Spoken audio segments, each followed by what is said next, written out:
90 రోజుల కోర్సు పూర్తి చేస్తే చాలు 100% ప్లేస్మెంట్ సపోర్ట్ తో సాఫ్ట్వేర్ జాబ్ మీ సొంత. వెంటనే కోడ్ జ్ఞాన్ డెస్టినేషన్ ని సంప్రదించండి. నమస్కారం డాక్టర్ శ్రీ అనంతకృష్ణ స్వామి. నమస్కారం. సో వీడియో స్టార్ట్ చేసే ముందు క్లాసెస్ ఎక్కడెక్కడ ఉన్నాయనేది నేను ఒకసారి చెప్పేస్తాను. Thank you. అనంతకృష్ణ స్వామి గారు కండక్ట్ చేయబోయేటువంటి క్లాసెస్ 19th January 2025 హైదరాబాద్లో ఉంటుంది, 26th January 2025 విశాఖపట్నంలో ఉంటుంది, 2nd February 2025 తిరుపతిలో ఉంటుంది, 9th February 2025 రాజమండ్రిలో ఉంటుంది, 16th February 2025 బెంగళూరులో ఉంటుంది, అండ్ 2nd March 2025 విజయవాడలో ఉంటుంది, 9th March 2025 అనంతపూర్లో ఉంటుంది. సో ఎన్రోల్ చేసుకోవాలి అనుకునేటువంటి వాళ్ళు వెంటనే స్క్రీన్ మీద కనిపిస్తున్న నెంబర్కి సంప్రదించండి. నమస్కారం డాక్టర్ శ్రీ అనంతకృష్ణ స్వామి గారు. నమస్కారం అండి. 699వ మనీ మంత్ర వీడియో. సో ప్రీవియస్ వీడియోలో మనం డిస్కస్ చేసుకున్నట్టు మనం మనీ పాయింట్లో ఉన్నప్పుడు ఎలానంటే సబ్ కాన్షియస్ కాన్షియస్ ఏ విధంగా ఉంటాయి అనేటువంటి దానికి బెస్ట్ ఎగ్జాంపుల్ చెప్పారు. ఒకళ్ళు గురువు అయితే ఇంకొకళ్ళు శిష్యులు. ఎస్, అది బాగా పేలింది అది వీడియో చాలా కూడా. చాలా ఇప్పటివరకు ఏమనుకున్నారంటే అండి, నిజంగా కూడా నాకు చాలామంది కాల్స్ చేసి చెప్పారు. ఎందుకంటే అసలు గురు శిష్యుల సంబంధం అంటే మేము ఏదో అనుకున్నాము, ఒక ఫిజికల్ బాడీ అనుకున్నాం. కానీ మీరు అంతర్లీనంగానే మన లోపల గురువు ఉన్నాడు, అది ఎలా డైగైడ్ చేస్తాడు, మనం శిష్యుడికి ఎలా మారాలి, దాన్ని ఎలా మనం వినికిడి చేయాలి, దాన్ని మళ్ళీ ఎలా మనం ప్రతిచర్య చేయాలి, అదంతా వాళ్ళు చెప్తుంటే నాకే ఆశ్చర్యం వేసింది. సరిగ్గా చెప్పాం కదా మరి. Thank you so much. మీకు కూడా గుర్తున్నందుకు చాలా గ్రేట్. ఎందుకంటే ప్రపంచం మొత్తం మర్చిపోయినా మీలో ఉన్న గురువు మీరు మర్చిపోతే మాత్రం మీరు ముందుకు వెళ్ళలేరు. బా 699వ మనీ మంత్ర వీడియో. ఈ వీడియోలో ఏం చెప్తున్నా, ఇక్కడ విచిత్రం ఏం జరుగుతుందంటే ఈ వాక్యం ఎంత బాగుందంటే, నీలో నిద్రాణంగా ఉన్నటువంటి ఆత్మను మేలుకొలపడడం అలవాటు చేసుకోండి. వాక్యం ఎంత బాగుంది. నీలో నిద్రాణంగా ఉన్నటువంటి ఆత్మను మేలుకొలపడం అనేది అలవాటు చేసుకోండి. ఇక్కడ విచిత్రం ఏంటంటే అందరూ ఏమనుకుంటారంటే ఆత్మ అంటే అది ఏదో ఉంది, అది ఇప్పుడు మనిషి చనిపోయిన తర్వాత అదేదో గాలిలో వెళ్ళిపోతుంది. ఆ ఆత్మ అంటే దాన్ని ఏదో పరిభాషలో, ఆధ్యాత్మిక పరిభాషలో ఎంతో లోతుగా చెప్పడం, అదంతా ఏం లేదండి. ఎందుకంటే అదంతా అయిపోయింది. అది ఇప్పటివరకు విని విని విని విని విని ఇప్పటికి ఎవరికి అర్థం కాలేదు అసలు ఆత్మ అంటే ఏందని.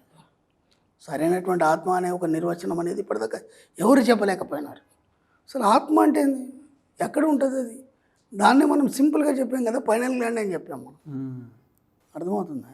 సింపుల్గా చెప్పాం మనం, final gland it's the science. అవును, దాన్ని మనం చిన్నప్పుడు పీయూష గ్రంథి అని చదువుకున్నాం మనం మర్చిపోయాం. ఇప్పుడు దాన్ని చిన్నప్పుడు పీయూష గ్రంథి అని చదువుకున్నాం. అలాగే పిట్యూటరీ గ్లాండ్, ఈ రెండు గ్లాండ్స్ ఏం చేస్తాయంటే ఇక్కడ ఎప్పుడు నిద్రావస్థలు ఉంటాయి. పిట్యూటరీ గ్లాండ్, పైనల్ గ్లాండ్ ఎప్పుడు నిద్రావస్థలు ఉంటాయి. నిద్రావస్థలు ఉన్నదాన్ని ఎందుకు నిద్ర మేలుకొల్పాలి ఇక్కడ మనం చెప్తుంది. అది నీ ఆత్మ నిద్రాణంగా ఉంది కదా, అది మేలుకొల్పాలని ఆధ్యాత్మిక పరిభాషలు చెప్పారు. అంటే విచిత్రం ఏంటంటే ఈ సైన్స్ రాకముందే మన ఋషులు ఎప్పుడో చెప్పారు కదా, నిద్రావస్థలో ఉన్నటువంటి ఆ యొక్క ఆత్మను మేలుకొలపండి. అంటే మీనింగ్ ఏంటంటే ఎప్పుడూ కూడా ఈ పైనల్ గ్లాండ్, పిట్యూటరీ గ్లాండ్ ఏవైతున్నాయో ఇవి రెండు కూడా హాయిగా నిద్రావస్థలో ఉంటాయి. విచిత్రం ఏంటంటే ఈ పైనల్ గ్లాండ్ ఏదైతుందో మీకు 7 జన్మలకు తిరుగుతుంది. ఓకేనా? శరీరం మారుతుంది, మాత్రం ఆ పైనల్ గ్లాండ్ అనేది ఆ శరీరాన్ని పట్టుకొని తిరుగుతుంది. ఇక పిట్యూటరీ గ్లాండ్ ఏమవుతుందంటే దాంతోపాటు మొత్తం ఈ యొక్క ప్రతి జన్మ యొక్క రికార్డుని ఒక మనకి ఒక హార్డ్ డిస్క్ లాగా అది మొత్తం సేవ్ చేస్తుంటుంది. సేవ్ చేసి ప్రతి టైంలో దానికి అందిస్తుంటుంది పైనల్ గ్లాండ్కి. ఓకేనా? ఈ 2 గ్లాండ్స్ ఎప్పుడు కూడా నిద్రావస్థలో ఉంటాయి. పిట్యూటరీ గ్లాండ్ నిద్రావస్థలో ఉండి మిగతా గ్లాండ్స్ యొక్క వర్క్ చేస్తుంటాం. ఓకేనా?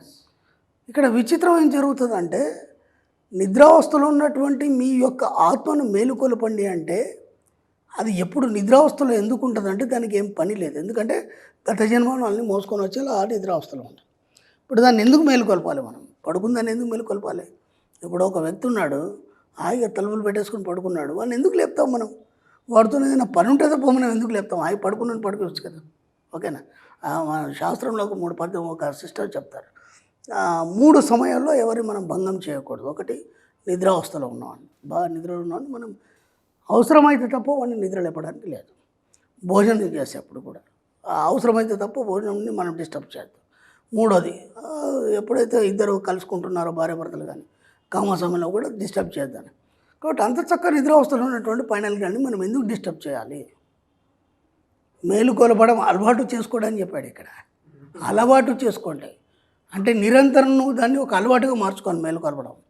ఎందుకు అంటే ఇప్పుడున్న ఈ జన్మకి చైతన్య పరిణామం చెందడానికి జాగ్రత్త అవస్థలోకి నువ్వు వెళ్ళడానికి నిరంతరం దాన్ని మేలుకొలపాలి.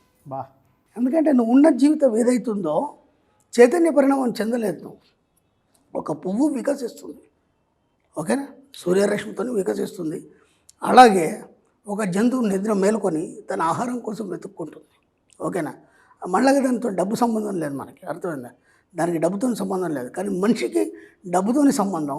అలాగే ఈ యొక్క చైతన్య పరిణామంలో జీవన వికాసానికి సరిపడా తను సంపాదించుకోవాలి కాబట్టి చైతన్య పరిణామం చెందాలి. కాబట్టి చైతన్య పరిణామం చెందాలన్నప్పుడు నీ యొక్క నిద్రాణమైనటువంటి ఆ యొక్క ఏదైతే మనకు ఆత్మ ఉందో దాన్ని మేలుకొలపడం అనేది అలవాటు చేసుకోవాలి. ఎందుకంటే నువ్వు ఒక స్తబ్దంగా ఒక రాయిలాగా పడి ఉండడం అనేది నీకు అలవాటు అయిపోయింది. అంటే ఇది ఎలా అయిపోయిందంటే నీ జీవితం అనేది ఒక రొటీన్ లైఫ్. అంటే ఉదయం లేచామా, ఆఫీస్కి వెళ్ళామా, వచ్చామా, అప్పులు చేసుకున్నామా, ఉన్నంతలో బతికామా, అయిపోయింది.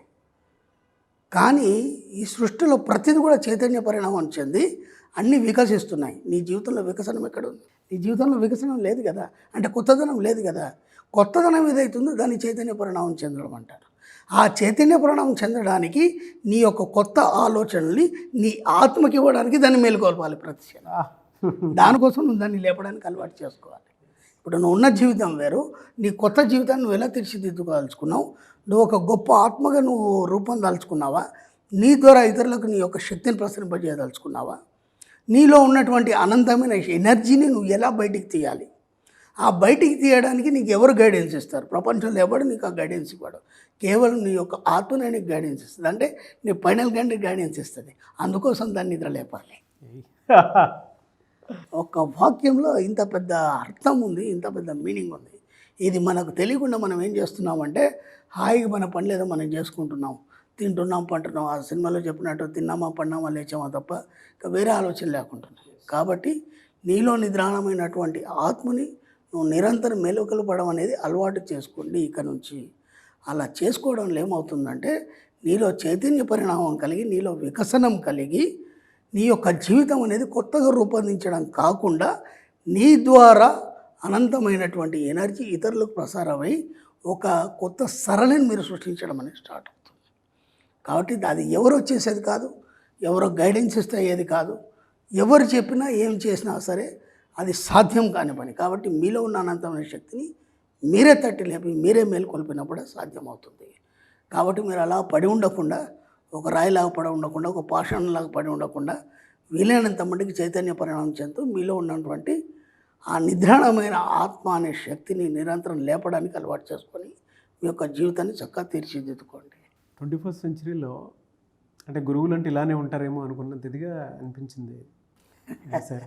అంటే ఒక సబ్జెక్ట్ ఎంత అద్భుతంగా ఉంటుందా అని నాకు ఎంత బాగా అనిపించిందంటే, ఒక పువ్వు వికసించినప్పుడు, ఒక విత్తనం మొలకెత్తినప్పుడు నువ్వెందుకలా నిద్ర వ్యవస్థలో ఉంటావు అంటే నాకు ఆ నేచర్ పాయింట్లో చాలా కనెక్ట్ అయ్యాయి అనమాట. అంటే ఇంత గొప్పగా ఉంటుందా, నన్ను నేను అర్థం చేసుకోవడానికి ఇంత బెస్ట్ ఎగ్జాంపుల్ ఉంటుందా అన్న అంత ఇదిగా నన్ను నేను ఓన్ చేసుకో. ఇక్కడ మనం ఆధ్యాత్మికం చెప్తలేము, దేవుడు అనేది చెప్తలేము, ఆధ్యాత్మిక చైతన్యాన్ని కలిగిస్తూ సైన్స్ అని చెప్తున్నాం. అవును, ఎందుకంటే ఫైనల్ గ్రాండ్ అనేది సైన్స్ నీ శరీరంలో ఉంది.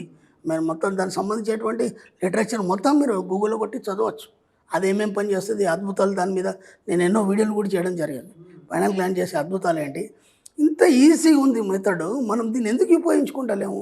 పనికిరాని అన్నీ ఏదో క్యాన్సర్స్ మైండ్తో ఆలోచించి అన్ని ఇబ్బందులు ఎదుర్కోవడం కంటే ఇంత అద్భుతమైన సబ్జెక్ట్ని పట్టుకొని ఒక ఉన్నత స్థితికి చేరడానికి దీంట్లో ఖర్చు లేదు, దీనికి సమయం కేటాయించాల్సిన అవసరం లేదు. జస్ట్ నీ ఆలోచన విధానం అనేది మార్చుకుంటే సరిపోతుంది. దానికి మనం ఇంత ఇబ్బందులు పడే అవసరం ఏముంది అని నేను చెప్పేది.